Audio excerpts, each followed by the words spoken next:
Today I'm going to be doing something a little different. I'm going to do my Def 101 presentation, but I'm going to do so in a pre-recorded format so that I can sign it, record it, and then you can watch it at your own leisure. But please feel free to take notes and then reach out to me after you have watched the presentation. You can contact me through email. I'm going to share that information at the end of the presentation. This would be a great way to learn about deaf culture. And also, if you work for a regional senator, then this is a great way to figure out how you can improve services for the deaf and hard of hearing individuals inside of your catchment area. I'd like to introduce myself. My name is Everett Glenn. This is my sign name, and I work for Central Valley Regional Center, CVRC. That's in Fresno, and we serve 5 different counties. Well, I guess really 6. There's Mariposa, Merced, Madura, Fresno, Kings, and Tulare. And that's the area that we serve. I have deaf parents. I am a second generation deaf individual. I'm a CODA, child of deaf adults. I have a sister who works for Deaf and Hard of Hearing Services as an interpreter coordinator. I grew up and have lived in Fresno for many years. I did move off to a different city. I went to the deaf school, the School for the Deaf in Fremont in the Bay Area, and that is where I found my deaf identity.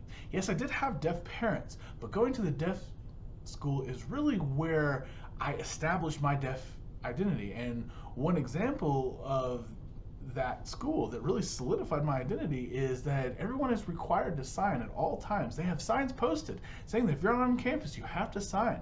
Regardless of whether you are hearing or deaf, you have to sign, and gives everybody access to language. I think that's just marvelous.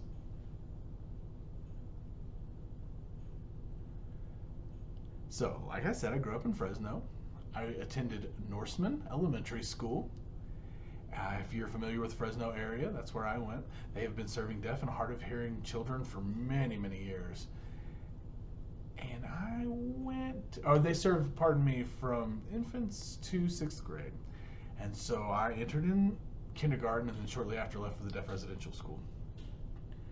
But this is the place where I had my first deaf advocacy experience because I had to advocate for my own accommodations. At this time, I was 5 years old. Our classes had rotating centers with different activities in them, and one of my activities that we had to do was to trace a quarter. So you put paper over it, and then you take a color and trace it, and it shows the outline, what it looks like. And apparently the teacher had very specific instructions of what colors to do, and I guess I wasn't following. But no, I definitely was not following what the teacher said. I just kind of did my own thing. Colored it how I wanted to, and the interpreter and the teacher, I noticed them talking, and then they were laughing. They kind of chuckled, and I said, "Hey, what are you saying? What are you talking about?" And both of them like, "Oh yeah," they kind of hemmed and hawed. "Oh, you don't really need to know." And I said, "No, tell me, what did you say? What are you laughing about?" And they said, "Oh no, really, it's just that you didn't color it right." And of course, I was upset. And it was an understandable reaction for a 5-year-old. But anyways, I was upset, ended up in timeout and that whole business. And that day I went home and said, I want to go to the deaf residential school. We had already visited one of their open house events, and I immediately fell in love with the school where everyone signed. I could just imagine my family moving with me to the deaf school where we could sign with everybody. It would be great. And that's when I decided to attend the deaf residential school. And also, just to let you know, I'm going to be advancing the PowerPoint slides. That are the same slides that you can see in the screen. I'm going to show the slide, and then I'm going to minimize it so that I can do the presentation for better visual access. I tried to do a Zoom webinar in the past to host events, but the presentation was very difficult because it was dominated by the PowerPoint and the visuals, not the speaker, and I need to reverse that. And I wasn't able to make the recording. So when I decided to make my own recording, I decided to do a video for everyone to watch that was dominated by signs and not the PowerPoint itself.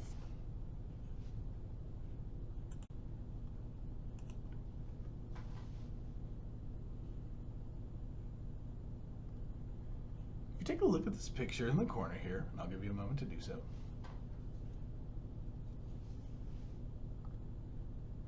You notice that there are 3 different frames, and I'm not going to go into depth into the picture, but if you look, you'll notice that there's a fence in the middle. And that's what we identify as barriers, challenges, maybe gaps in service, whatever you would like to term that, that's what the fence represents.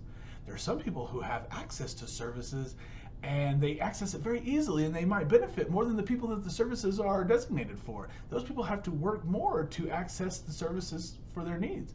For example, some people are able to walk, but they use the automatic door opener when they enter a building. But that's actually designated for people who have difficulty opening doors. But a lot of people are able to save time, but then they touch it and it gets dirty. I've also seen recently that some people have broken those touch pads. But people in wheelchairs need that to touch the pad to open the door. And we're forcing them to touch dirty touch pads, and that's not really fair. And that is just an example of the kind of treatment that already exists.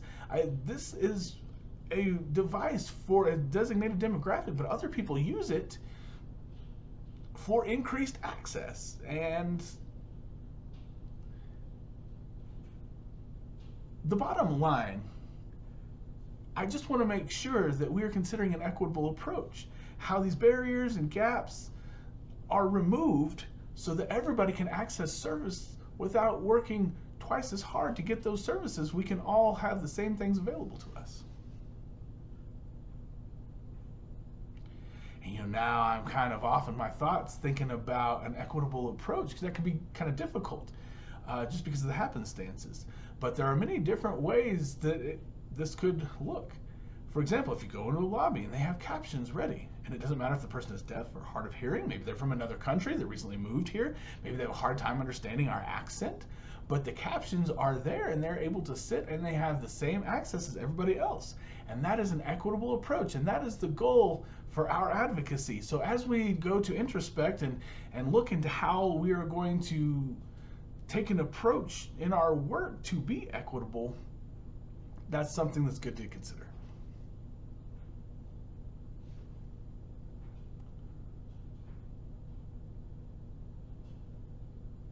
So you can see 4 frames in this picture. And I would like to emphasize the bottom right corner. You can see a little girl and she's just watching everybody sign around her, and she seems lost in thought.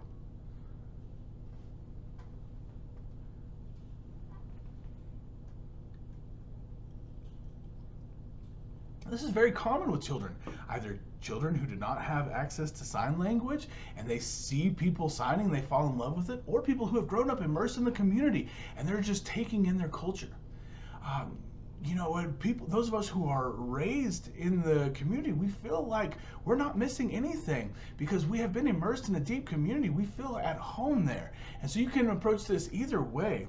Either, wow, this is a community I want to be part of, or man, I am in my community. I'm here. I'm home. You can look at it either way, but I think those are a couple of good explanations. Nancy Rourke is one of the Devia deaf artists. Every culture has specific values, customs, traditions, art, history. Those are the things that make a culture a culture. And so as we go through the different subjects, I will give examples of deaf history, deaf art, deaf culture. And that is one of the subtopics that I'm going to be addressing, is deaf art. And so this is Nancy Rourke. That's someone that you can look up if you're curious about more of her art. And she specializes in primary colors, you know, yellow, red, blue. I'm not sure the exact word for that, but she is fantastic.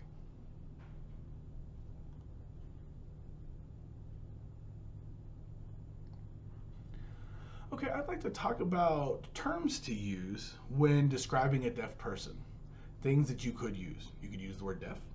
You could use hard of hearing or hearing loss. Now, hearing loss, I kind of go back and forth with this word because it has a little bit of a negative connotation. Hearing loss, you know, some people never had any hearing to lose. They were just born that way.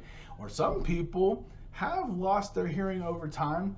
And so that's why I typically go to deaf, because it describes someone on the spectrum of hearing loss. But hearing loss is a great way to describe a medical condition. It is a medical terminology to describe someone's deafness. So that is a great term to use when identifying someone. They have a profound hearing loss. That means they can't hear any sounds, can't understand any words, things like that. As opposed to a mild hearing loss, they have the ability to hear a lot of things. But I will get more into the hearing levels later on.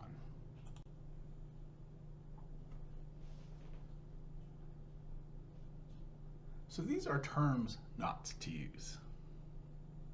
The term hearing impaired is a very common term used today to identify someone who is deaf. They say, oh, they're hearing impaired, but we don't support that word because of the impaired connotation. You can't hear. Some people can hear some people can't. But there's just a whole spectrum. And the word impaired does not suggest that there is a spectrum, and so that's why we would like to change that concept. And everybody has heard the quote, "Sticks and stones may break my bones, but words will never hurt me." But as sensitive mammals with advanced communication skills, that does hurt. Words do matter to people, and so we would like to use words that convey respect. It's very important. The term mute, can't talk, it just gives an erroneous image of deaf people. They can talk, they can express themselves just in a different way, not with their voice, but they can sign. If you want to say nonverbal, we have a term for that. But the term mute, that just brings up misconceptions, and we would just like to rectify that. We'd like to retract that word. And the same thing with the term dumb. That is a word that already has a negative connotation, and that's pretty obvious, so we would like to disassociate with that word.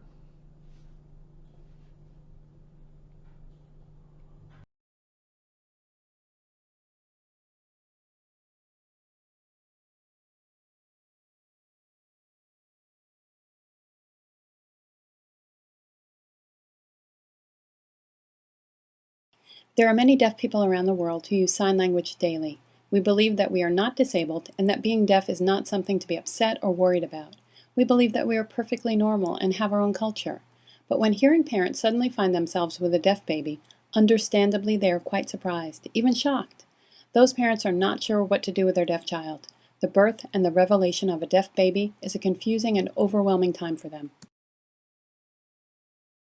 Can we blame the hearing parents for being shocked or for their reaction? No, it's not their fault.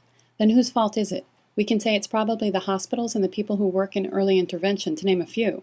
The way they share information can really make the parents fearful. For those hearing parents, this deaf baby is probably the first deaf person they ever met in their lives. Being shocked and uncertain is very normal for parents in this situation. Again, it isn't their fault here. Now imagine the very first meeting when the parents sit down with the doctors and the early intervention people. The parents are outnumbered by the professionals, sometimes by as many as 7 to 2. Obviously, at this point, the parents are scared because this big power imbalance suggests that something is seriously wrong with their baby. At this meeting, the very first thing the doctor typically says with a mournful face is, "I am sorry." Sorry? Why would the doctor say that? Of course the parents are really scared now.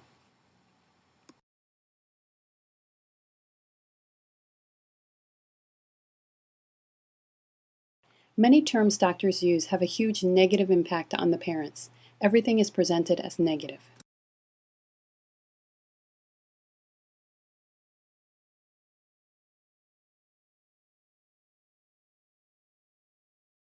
The doctor says, "Your child has been diagnosed." Wow, a strong word, diagnosed. That term is typically used for diseases, cancers, or illnesses that lead to death. Is deaf in this category of grave illnesses? No, it's not. Instead, the doctors could use the word identified, as in, we have identified your child to be deaf. The term identify seems a more normal, acceptable, and positive one.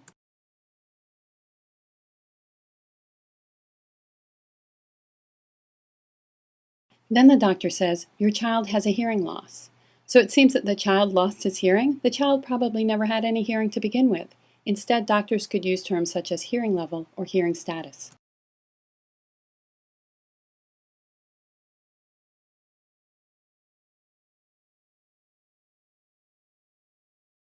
Next, the doctor typically says, since your child is deaf, we need to discuss communication options. This is when parents receive the impression that they must pick only one option. They must pick sign language only, or spoken language only, a cochlear implant, or cute speech.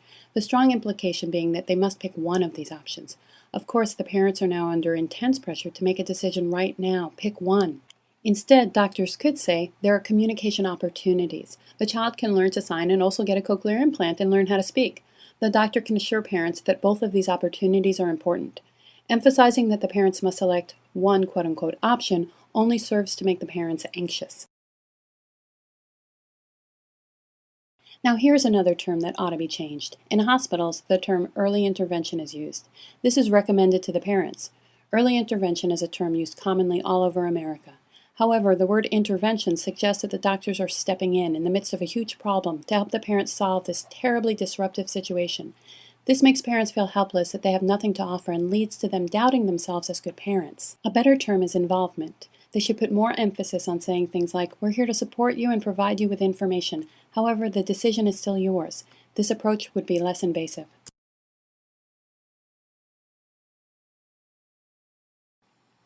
Here's another example of negative terminology. The audiologist will say, your child has failed the hearing test. This says that the baby has failed his first test ever. It isn't the baby's fault. Failed is the wrong term. Instead, doctors could note refer with an explanation. Doctors sometimes also say your child may have vocational limitations and further suggest that the child's future is uncertain, alluding to the fact that the child might not be able to attend college or find a job. These comments scare parents. The truth is that a deaf child has unlimited opportunities. Doctors and hospital personnel typically also say, we know you're grieving, so we'll get you a counselor to work with you to discuss the grieving process.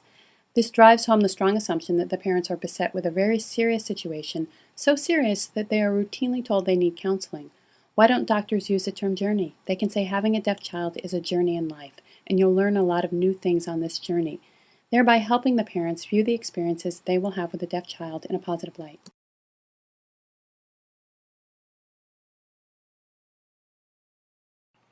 Often we see and hear words such as disabled, handicapped, can't do this, can't do that, and other negative terminology applied to deaf people.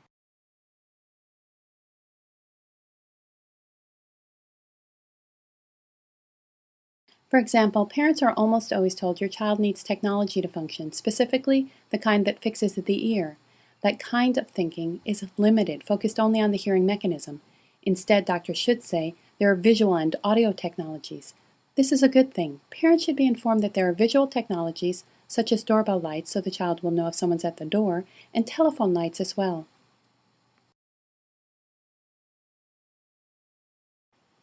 Several research studies have shown that the typical first meeting with a doctor leaves parents feeling overwhelmed with tons of unexpected information. They go home from the hospital with their newborn and numerous brochures. They are frightened and uncertain what to do next. Several research studies have also shown that if cultural aspects are discussed at the hospital, if the doctor informs the parents that there are deaf adults who excel in higher education, that many have full-time jobs in a variety of fields and doctoral degrees, the parents leave the hospital with a sense of relief and the idea that their child can have a normal life, rather than thinking that their child is viewed as not normal or handicapped. It's also been shown that if an actual deaf adult role model meets with parents, it makes a huge difference in the parents thinking about deaf people. They realize that deaf people are able to communicate, are intelligent, and okay. Deaf role models at hospitals are the missing link. This video is great for people who are in early childhood involvement. Parents find out that their child is deaf or hard of hearing, and what do I do? And there are so many medical professionals, actually lots of professionals, that come and They are giving lots of information, but how they present it makes a long-term impact in the family. So this really talks about how we use our terminology to present the needs of the child, to discuss future outcomes. And we always start with, these are the things you can do. These are the resources. This is how we can support you. Deaf and hard of hearing communities have prolific amounts of resources. We don't need to introduce new resources. We just need to connect them with the resources that are already available. And with an abundant amount of support from the beginning, especially with language use, that's very important. And languages evolve over time. And I have another video talking about disabilities. And we used to say, oh, don't call them disabled, and now we do. And so it's just a thought-provoking piece, and it's just a different perspective about how some other people feel.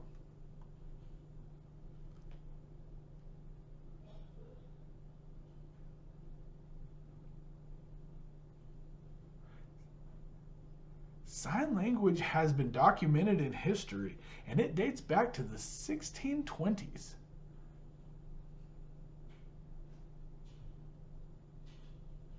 Yes. Juan Pablo Bonet was a Spaniard monk, and Juan Pablo Bonet documented the first manual alphabet, and Pedro Ponce de Leon aggregated this and began to teach the young deaf and hard of hearing people and started to advance the language, and it evolved over the years and expanded, but I'll get into that in just a minute. ASL was established in 1817, but it became an official language in 1960 because the ASL parameters had to be documented and shown to prove that it was a language.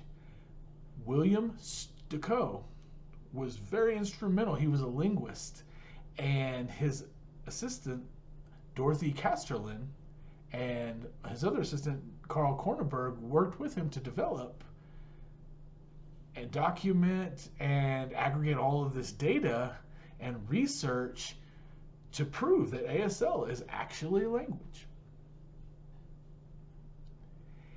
Only 60 years ago, so you can imagine how much change there still is. This is a brief history of sign language. And this shows where the language comes from. You know, there's the old French languages, and then it branches out into ASL, but then also other countries where people who spoke ASL have gone. And, you know, colonization did exist in the deaf community. You know, we hear about it so much in the mainstream community, but, you know, when we went to other countries, we colonized the deaf people as well. We taught them our ways. They never asked us to do that.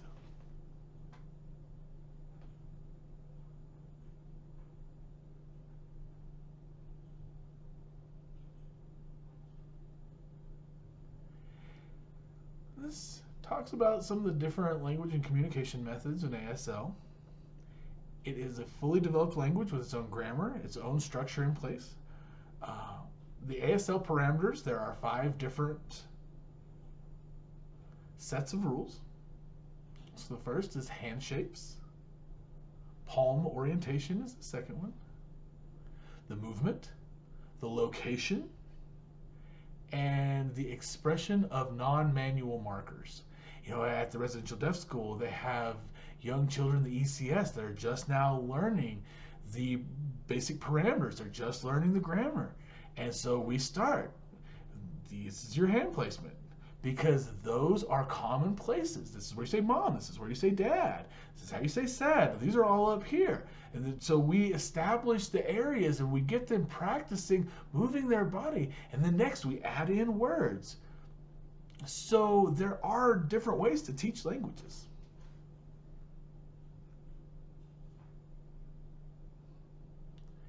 And I'm going to show a video of a woman who is just absolutely fantastic at describing the parameters. It's kind of a longer video. Oftentimes, I would rather show deaf and hard of hearing experts sharing their information. But this person does a great job of showing what the parameters look like with examples. So I'd like you to... Hey signers, welcome back to Learn How to Sign. We want to thank Skillshare for sponsoring today's video. More on them later. Have you ever wondered, does it matter what finger I use for a sign? Or am I saying something wrong if my hand faces this way? Or maybe, why is it so important that my eyebrows go up? Well, in today's video, I'm going to answer all of that and more. Before we jump in, be sure to like this video and subscribe and get notified so you don't miss any future videos. Now, let's learn how to sign signs.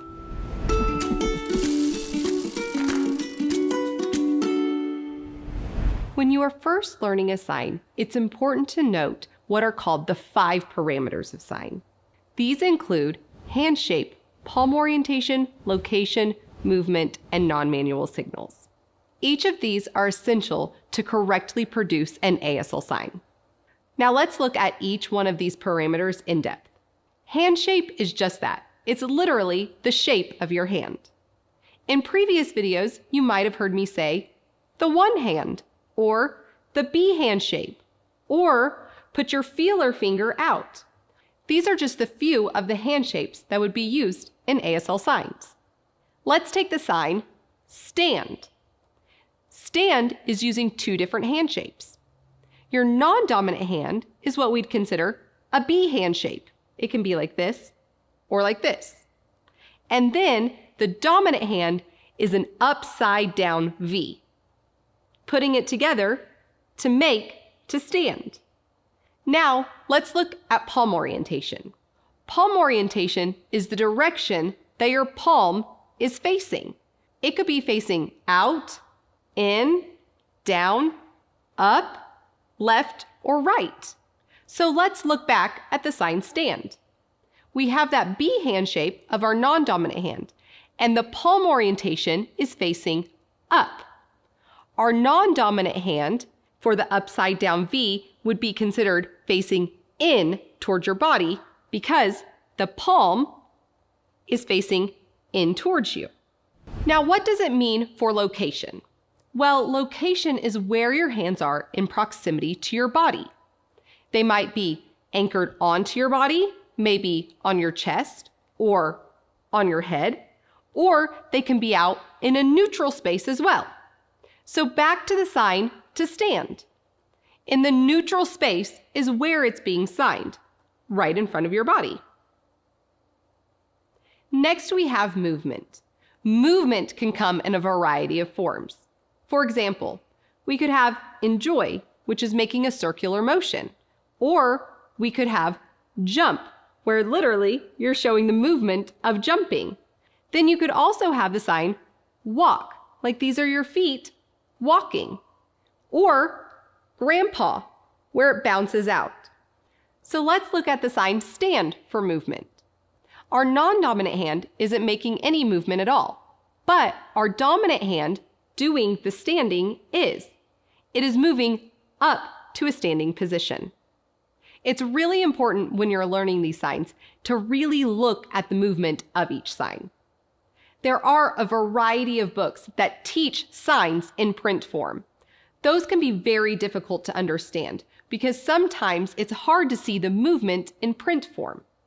And lastly, we have non-manual signals.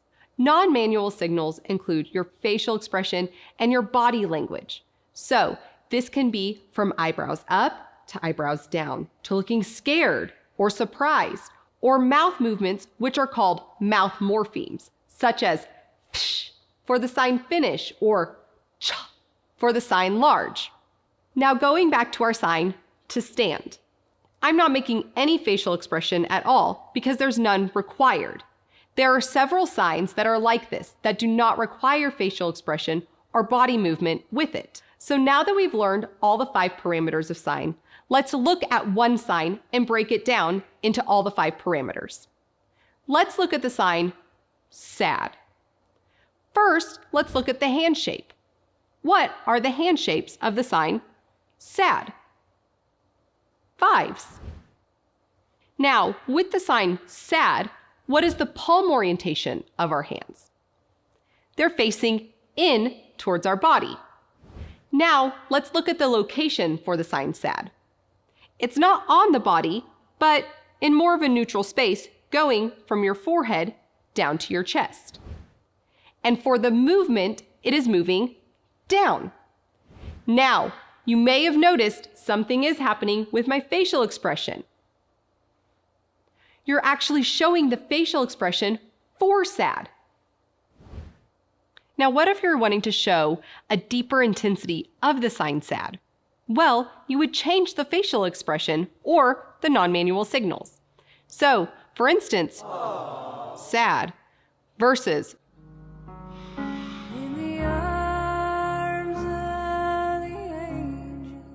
crushed. You are actually showing the intensity in your facial expression. Instead of our typical sentences, let's take two signs and put them side by side and see if you can see the difference in the parameter. Okay, first off, mom, dad.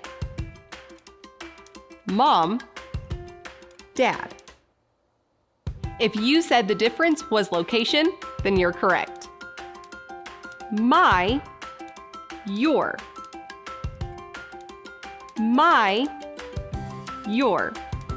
If you said palm orientation and location, then you're correct. Understand? Don't understand. Understand?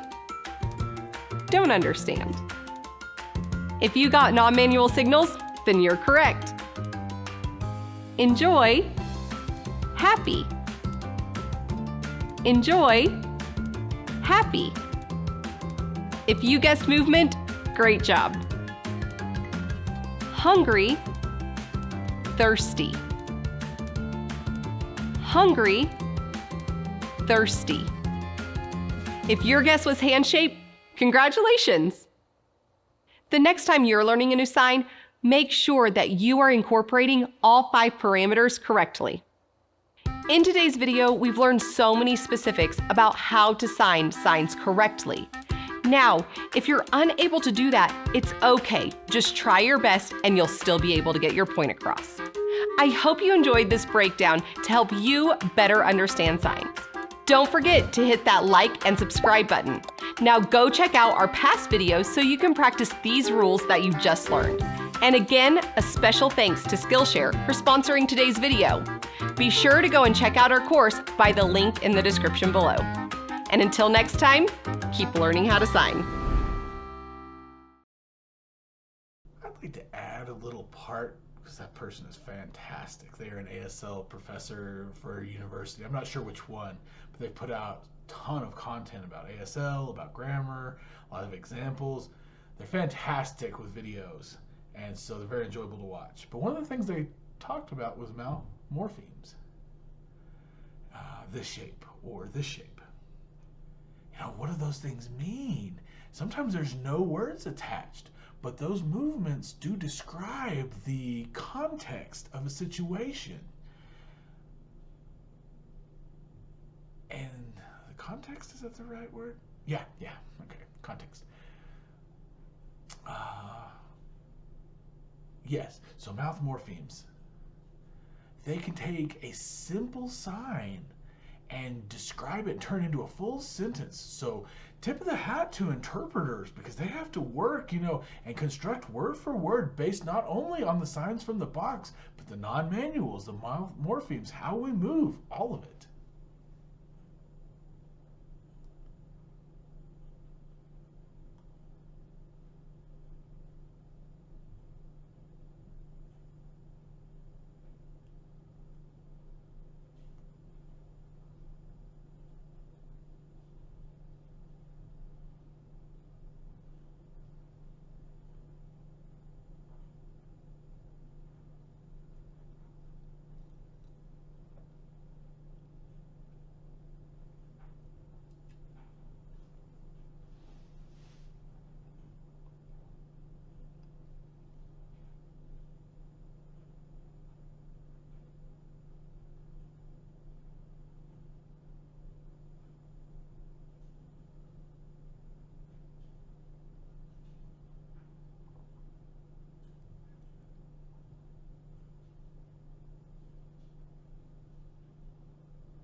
Okay, now I'd like to address some different communication methods. There are several. Some people use total sign language, some people speak. There are different methods, the first being oral. These people read lips and use verbalization. Then there's manual communication, or C. This is a bit of a dying art, so to speak, and I'm not trying to revive it or resurrect it by any means. We should leave it 6 feet under where it belongs. But signed exact English is not a bad thing. It's great that we have linguistic access in a developmental setting, but it's not something we should use in our daily lives. We already have a language established, and we should use the language, not the communication method. But signed exact English, or C, is word for word transliteration. But nowadays, ASL is just far different than C. Yeah. Then there is total communication, and that uses different methods of communication: sign, speech, cued speech, whatever works for this particular individual, typically in academic settings. Then there's cued speech. The movement is based on the phoneme, and that helps the person identify the sound. For example, the ch in cheese. So when you point to the ch, it'll help the person know that it's the word cheese. And I'm not an expert in this method of communication, but I do know that there are places established to help people learn to speak with the support of cued speech, depending on the placement and movement. Then there are home signs. This often happens in our intellectual and disabled communities. A lot of parents don't have a way to communicate, so they kind of make their own home signs, their own gestures. They point, they touch, and they know they lift up the elbow. That means stand up. Hey, it's time to eat. Or, hey, do you want to go home? They have different ways to communicate, but it's all established by the family. And we call these home signs. This also refers to gestures.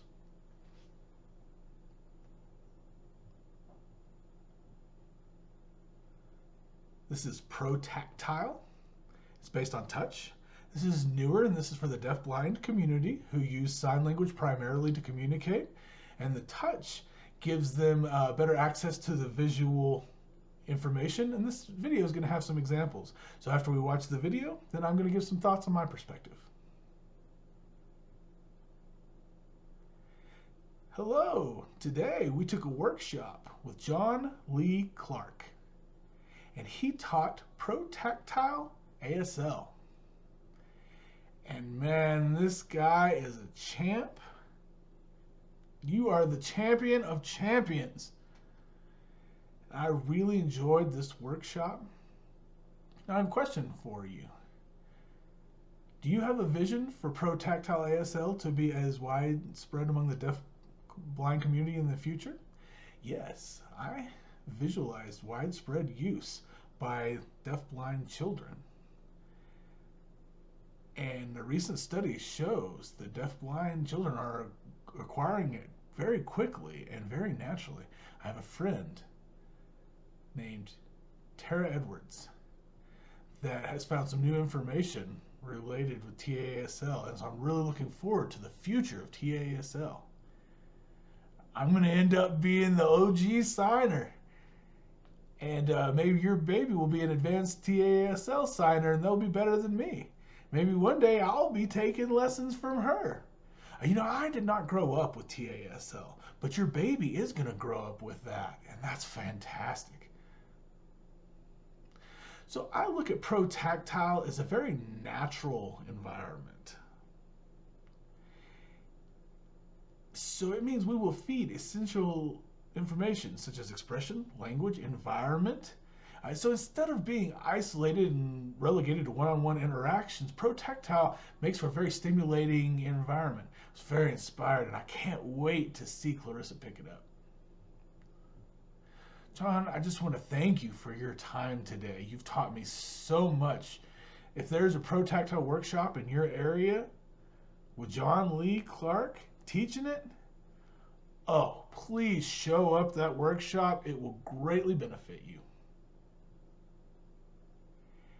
You know, watching this, I remember, they do use dual hands. We typically do two hands, but the reason they are signing fingerspelling with two hands is because the deafblind individual needs to be able to feel the finger spelling, but then we also have it for the audience, so we make it inclusive. So that's a more equitable approach. So if we know that a deafblind person is coming, then how do we communicate at the same time? How do we include everybody? And that's one sign language example. Also the cue, so by tapping, he indicated I'm nodding my head. And so, because deaf people tend to give feedback, and so that's how deafblind people know, oh, okay, you agree with what I'm saying, or oh, you're following me, or where we rub this way to say no, they're shaking their head. Sometimes on the back, there are environmental cues. Like, for example, this is the audience. Oh, maybe there's just a few people, or maybe there are a ton. Oh, there are a bunch of people talking over there. Oh, they're laughing over there. They have different indicators, and that's a fantastic new approach for the deafblind community.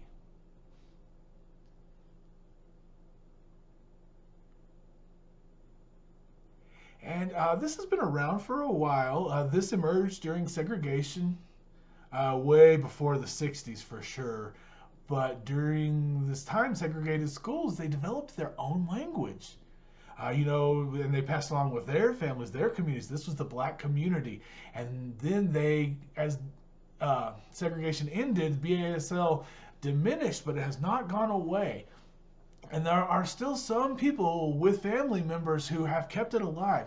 And so now I want to show this video so I can give you an idea.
I was just going to say, when I say present themselves, I want to say how they sign.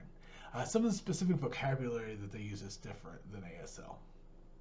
It's based on their culture. It's based on their way of life. It evolved to meet their needs, and I think that's just so cool. In ASL, we do have regional signs. Based on the state or the area that you're from, we do sign some specific signs differently. For example, here in California, we might sign light. But in the East, or maybe in Michigan, you might see light. Outside, here we would sign outside. And then again, in the East and in Michigan, they would say outside. Just different signs. Also, old and new signs. Suitcase versus suitcase. And they change because our language develops over time.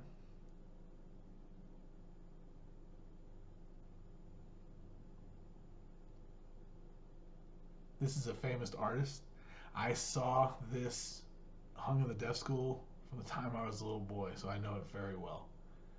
It's one of the pictures that they had put up, but during the 1800s in Milan, Italy, there was a big conference, and everyone congregated to discuss how we could improve services for deaf and hard of hearing children in school. What kind of methods should we use? How should we help the deaf and hard of hearing community? So people came to Italy from all over, from different countries. They had 5 different deaf and hard of hearing models, student models. They came to show off their proficiency. They had someone who used ASL.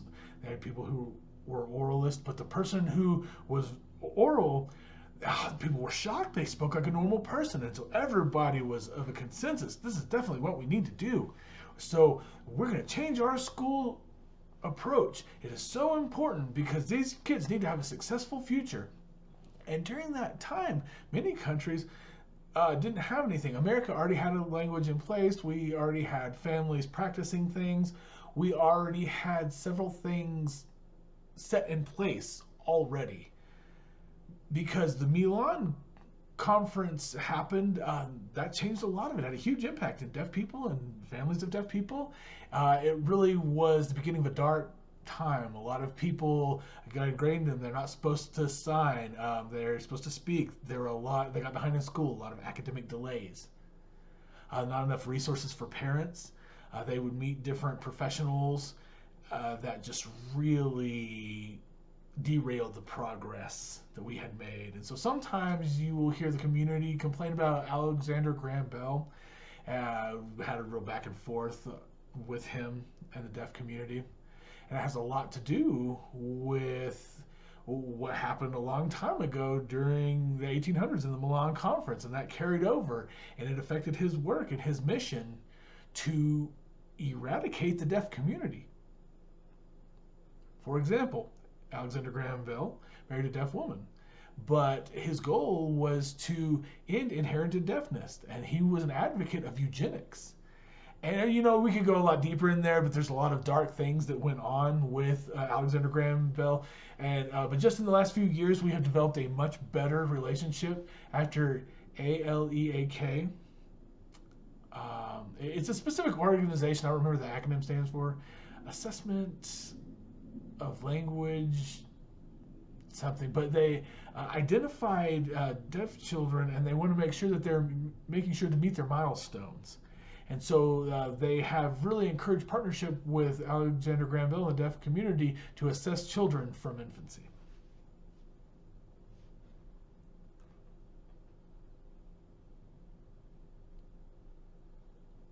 So we're going to talk about Are Deaf People Disabled? I'd like to watch this video. I do agree with the things she says. We're on the same page as far as that. But give this a watch and then share your thoughts another time. Hello and welcome back to the channel and the first episode of Ask Ricky, where you all get to ask me for advice on anything you want. That's something that I tend to talk about from time to time on the channel. Kind of similar to the old series, Get to the Point, but for this series, I just want to talk and chill out and be kind of like a friend, although this is actually a parasocial relationship, but just be chill about it. Yeah, so if you need any advice for yourself about disability, deafness, mental health, LGBT issues, more specifically bisexuality or child abuse, things like that, I will have the link to the form down below, and I hope to get these out every Friday as much as possible. If you like the idea of these series and want more in the future, be sure to hit that subscribe button and that notification bell so you don't miss out on any future uploads of it. Also, if you want to support this series, I do have a Patreon pledge, and for all of January, new pledges, even $1 a month, will receive a postcard with a little letter from me in the mail. So I'll have that link down below as well. So this person wants to know, am I considered disabled if I'm hard of hearing? I am mainstreamed and my country is very inaccessible to deaf and hard of hearing people. Okay, well, I don't know what country that you live in because this is anonymous, but talking about in the United States at least, from a medical standpoint, yes you are. From the standpoint of the Americans with Disabilities Act, the ADA, yes you are. From a personal perspective, that's going to be up to you. So for me, as a deaf person myself, I, a long time ago, used to not consider myself disabled because I was trying to fit in when I was first finding the deaf community online, and the type that I found online, I was trying so desperately to fit in with them, and they were very anti-disability. They were I'm not disabled, I'm not this, I can do anything but hear, da da da da da. And I was so trying to fit in with them instead of really thinking about myself and for myself. But now learning the disability community side, those with other disabilities, and how ableist that thinking actually is, I was thinking thinking about it, and for me myself, yeah, I consider myself disabled because ADA, I need that, and also, you know, I have other disabilities as well, chronic pain, chronic fatigue, and it's just disability, being disabled, disability is not a bad word, it's not a bad thing, it's nothing to be ashamed of for that, it's just, well, I can't hear, yeah, that's a disability, like, okay, cool, let's move on. But I know that for a lot of other deaf people, like I said, they don't consider themselves disabled, and you know, I said I'm just gonna fall under really team whatever you want to call yourself, because sometimes it can be real, like it can be really exhausting trying to like break that kind of mindset. So for you, really, it's going to be up to you. I can't tell you for yourself whether or not you're gonna feel like you're disabled or not, but I can tell you that from like the medical standpoint. You know, if you go to a doctor or whatever, they're probably gonna say, yeah, so you're disabled, you know, whatever. And for the percentage of the deaf community and deaf people who don't consider deafness a disability, or they might consider deafness a disability from like a medical standpoint, but like culturally they don't consider themselves as that, and it's kind of like a little bit more complicated thing. In the United States and like in Canada and, you know, other like westernized countries, like even England, for example, maybe Australia even. Do we count Australia as westernized even though they're on like the other side of the world? Something I never really thought about. But like I know in other countries that don't have like the same amount of access that we do, and for lack of a better word, just other things like that, they would consider themselves probably disabled and use disabled a little bit more so. I think I could. I may be wrong. Let me know if I am, please. I know, well, like one of the countries that comes to mind is Russia, because they have like a very strong, at least when I did a video way back when about how people wanted to like tweak genetics so that way nobody would ever be deaf anymore. That's what I'm thinking of when there are countries where people are just like, yeah, we're just gonna use the word disabled because that's what it is. But yeah, ultimately, it's up to you, I guess, from a personal standpoint, how you want to identify yourself as, if you want to consider yourself just deaf or just disabled, or, you know, use both like I do. I think I have a video kind of similar to this. I think it's mostly about the words like disability versus differently abled and how I felt about those words. So I'm going to leave down a link in a card on whichever side that they show up on. So you can watch that as like an add-on to this video. I think that'll also help a lot and give you a little bit more detail. If you are also a deaf person, let me know in the comments down below what you think. Thank you, Anonymous, for asking a question. I hope I helped you out a little bit. If you would like to submit a question yourself, I will have the link to the Google form down below, and hopefully you'll be able to see your own question in its own video. If you would like to help translate this video, I have a link to the translation link down below. Helps out a ton. Be sure to like and share this video. That's always extremely helpful, especially the sharing part. Thank you for taking the time out of your day to watch this video, and I will see you later. Bye.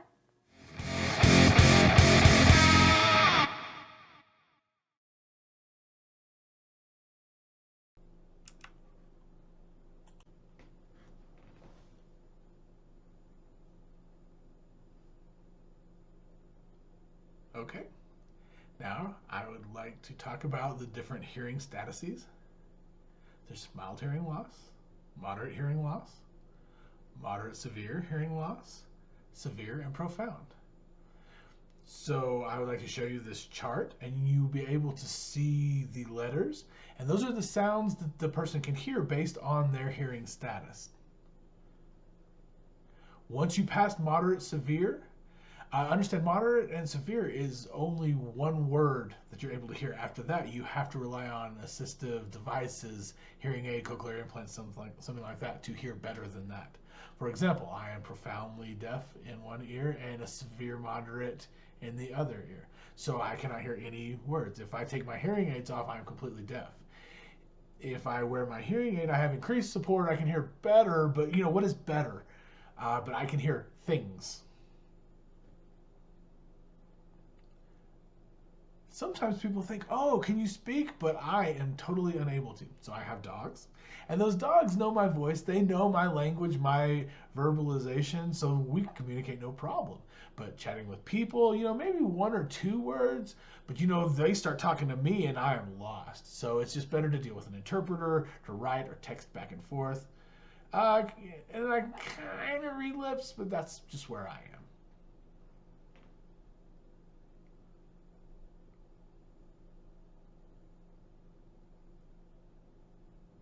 This is a good picture.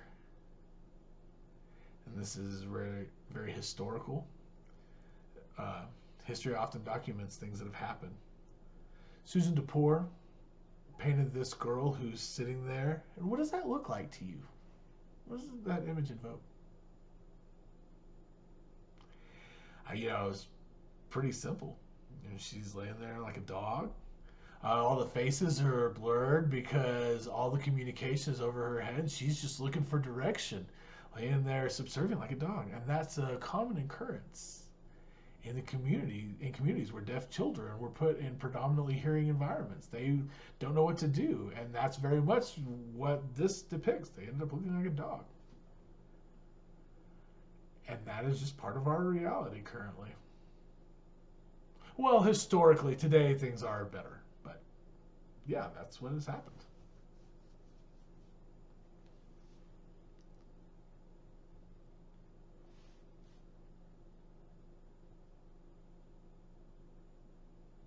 Okay, so how do you get a deaf or hard of hearing person's attention?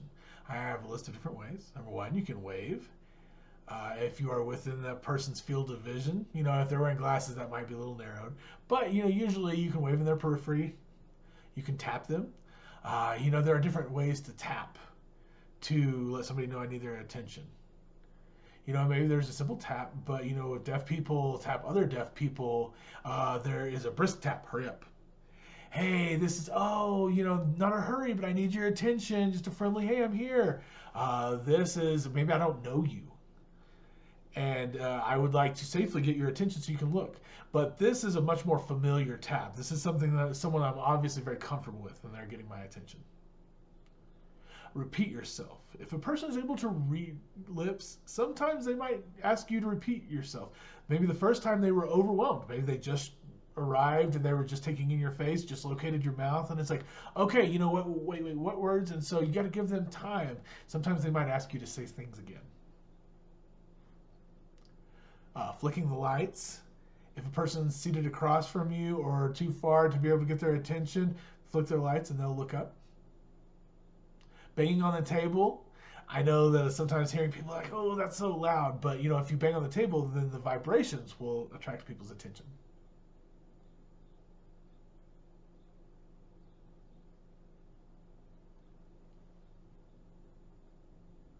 I love this video about reading lips. It's such a great example because, I talk about reading lips again, and I'm not fully dependent on reading lips because it is an art. Sometimes people start talking and I'm just lost, and, picking back up again is a challenge. So this video is really cool. So when I was really young, probably kindergarten or first grade, I have a much older brother. And we'd go out to recess, and there was this older guy, he might have been in like 5th or 6th grade, that always used to pick on us. And I didn't really know what to do about it, and I definitely looked up and completely trusted what my brother did. Today we went to a high school, and I pet and held many different animals. I was posing for a picture with all of my girlfriends when all of a sudden one of them reached over.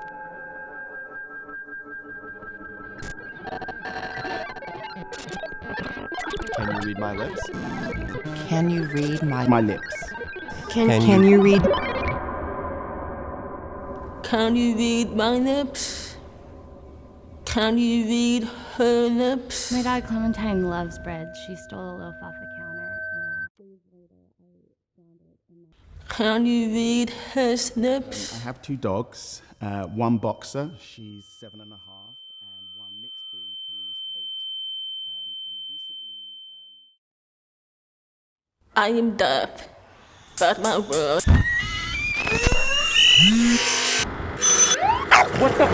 is a hearing one. I rely on the visual, not the auditory. The word lip reading implies reading, like reading a book whose text is legible and clear. But the human face isn't a book, and lip reading isn't reading. People mumble, people talk fast and laugh loudly, people have facial hair like porcupines, lips like sphincters, people cover their mouths, people have accents. But real conversations don't take place in a studio. Growing up, I used to.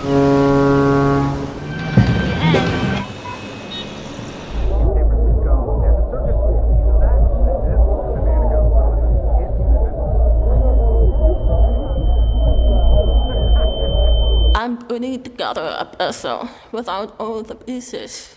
I look in on your mouth. I try to grasp with one sense information intended through another. There have been times when I've questioned why I even tried to lip read, to wade through this swamp, when I could just use sign language. Some deaf people choose to do just that.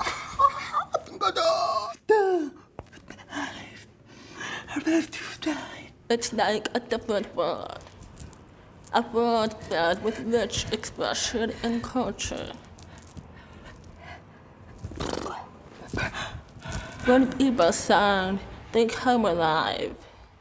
But I know I want both worlds. Communication is never a given. Tuesday, I woke up, had a And rash. she just pulled my dress down and When I was little, my family Everything was got a out. cat. Like, Wednesday why don't you morning, just hit him in the became face. a That was like the last thing that I ever guinea wrote down. pig. Winter, I learned and how to two different ski. kinds of I only cried twice. But when the reading works, when I focus on one legible face and launch into a conversation, something clicks.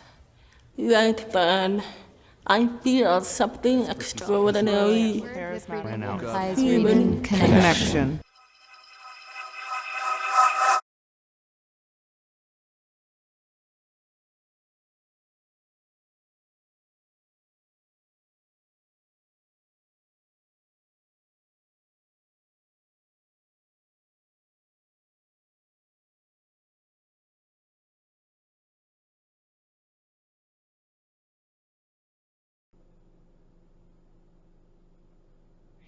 One thing that I think is just striking about that video, it's so hard to, if you don't have the sound, but ASL is so expressive, it's so visual, it's so 3D, it's just so enjoyable to watch. So that's how people who rely on signs feel.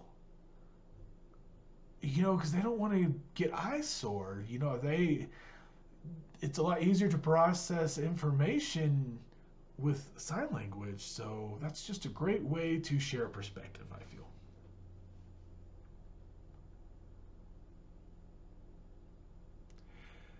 I'd like to talk now about language deprivation in children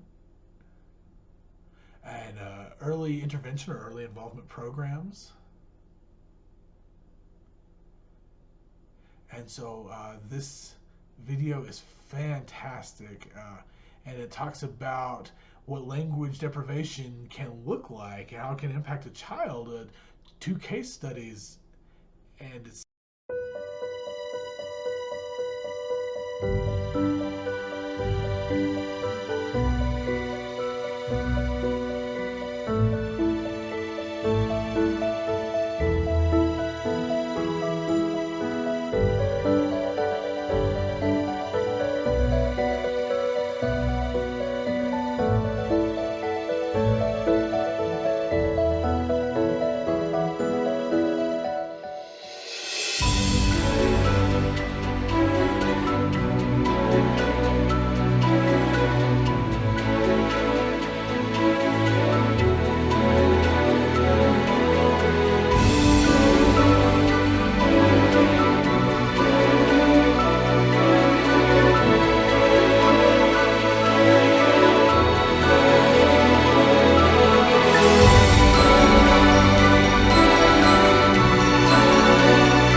think about this, it shows that, an early start teaching something like language, teaching those skills, starting early, will have more long-term benefits towards success as they encounter obstacles and barriers, being able to overcome them because they had access to language, which means they have access to information. You can communicate, you can get more information. That's so important. And because some people don't have that access growing up, they become delayed. And so it's so important to make sure that we have ways to communicate, ways to express ourselves. It's so important.